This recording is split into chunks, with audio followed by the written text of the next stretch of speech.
Brendan Bullock is a photographer here in Maine whose work has taken him around the world. If you would like to see some of the pictures he has taken from far-flung places, there's a show going on in Portland right now where you can see his work. It's called Travel Journals. We're going to give you the information on that in just a moment, but first, our conversation with Brendan, and thanks for coming in. It's nice to have you here. Thanks for having me. So the photos that are on display in this exhibition are from where? There are some pictures from Newfoundland, which is a small batch. The majority of pictures are from India, which were taken just this past year, 2013. There are photographs from Tanzania, 2012, and photographs from Peru in 2011. Let's focus on Tanzania, Peru, and India, since they're the hardest to get to from Maine. Why did you choose those places? What drew you to them? Well, in the case of Tanzania and Peru, I had a friend of mine that I met up at Maine Media Workshops in Rockport who was doing humanitarian work there, involved in some projects there, and invited me to come along actually as a teacher to teach documentary field techniques, and how to go out and make photographs in these kind of scenarios. So we went out and did that together. India was, I'd been to India once before, so I returned this past year to see this incredible festival, and just went alone on that one. I heard an interesting comment recently from someone who has traveled all around the world, and he said, if you can go to only one country in your life, go to India. He said it is just amazing. I would imagine that for a photographer, it must be a visual feast. It is a visual feast. It's a place of great dichotomies. You have incredible beauty, incredible poverty. There are so many overwhelming sights and smells and sounds, and everything's going on all at once, and it's all happening out in the streets.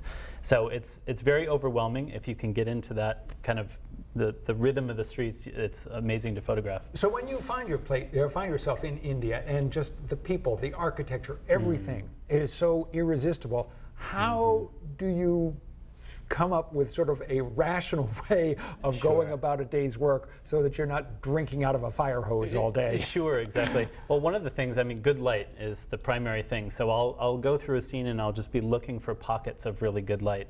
And if I can find an area where I really like that scenario, I like the light and what's happening, I'll just stay there and kind of wait for things to happen. And other than that, I'm looking for moments of emotion. So I'm trying to get my way into little scenes that are happening, stay there, observe what's going on, and wait for those moments where human emotion comes through. A lot of shots of just everyday life. How do you just work with people? Do you go up to them, simply ask, may I take your picture? Yes and no. What I've found, not speaking the language, not being able to speak the language in a lot of countries, the universal language is body language. And so, I approach a scene, and a lot of times it's just with eye contact. A lot of times it's with a little gesture.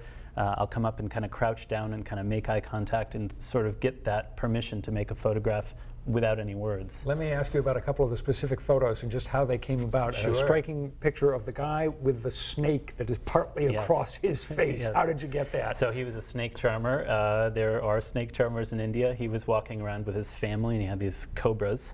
And he was demonstrating to me that they were very safe.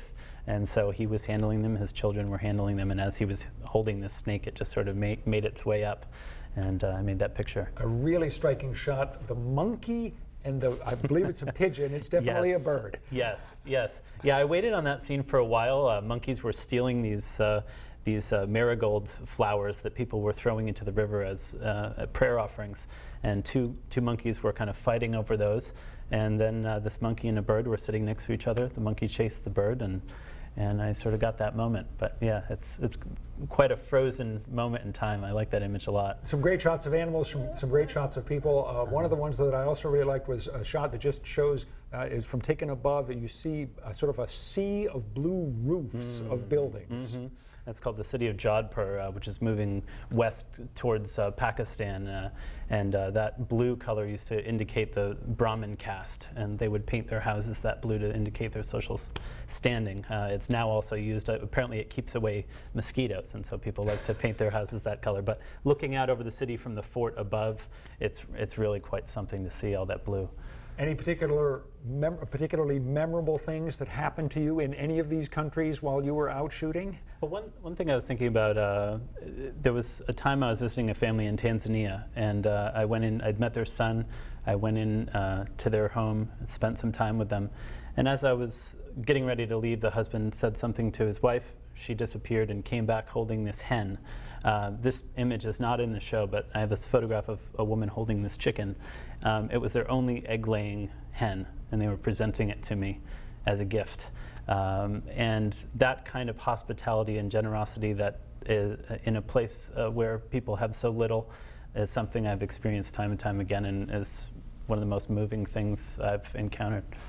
That is a great story. All right, here's your chance to pass on that generosity. One tip for all the amateur photographers out there who want to be one half as good as you are. What can we all do to become better photographers? Well, photographer Robert Caldwell once said, if your photos aren't good enough, you're not close enough.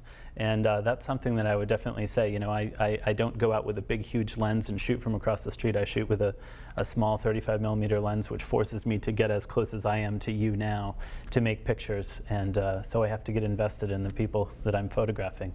And that results in photographs that look real and you know, have genuine character to them. Good advice, great shots. Brendan, thanks for coming in. We appreciate it. Thanks so much. If you'd like to see Travel Journals, Brendan's show at Pho Pa Gallery in Portland, it runs through September 13th. We've got information about that on our website in the 207 section, and more information as well about a talk that Brendan is going to be giving on August 28th. How to attend that, you'll find out by going to our website. Stay with us. We're going to be back with more of 207 right after this.